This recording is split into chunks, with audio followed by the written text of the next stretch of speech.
Okay, so now we're in the CAM space. Um, CAM stands for Computer Aided Manufacturing.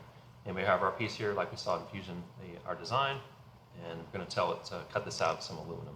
The first thing we have to do is do a setup. We do new setup. This is where we're going to tell it what we're doing.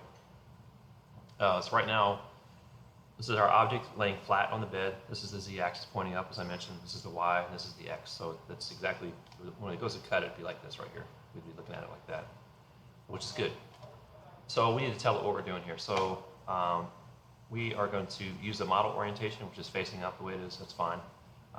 The origin, we're going to do stock box point, which on the other mill, the 0, 0 point, so 0x, 0y is at the lower left. So we're going to click that, and everything will be based off this measurement here as we do our work here. If we go to the next tab here under stock, we need to tell it what we're doing. We know the size of the stock because I measured it, so we're going to do fixed box size, and actually I'm going to change this to millimeter to make it easier.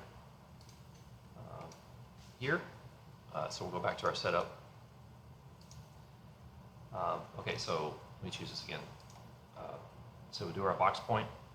All the stuff is fine here, and we're going to go to our stock size. We're going to do fixed box size, and we are going to choose a width of 4 by 4, and the height is the thickness of the material. It's 0.25. That's the aluminum.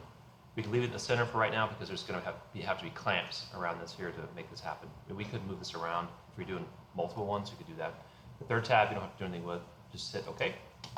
So basically, this is our piece, our part here. It's sitting in our aluminum stock. That's how it's going to look. So next operations will be setting up tool paths.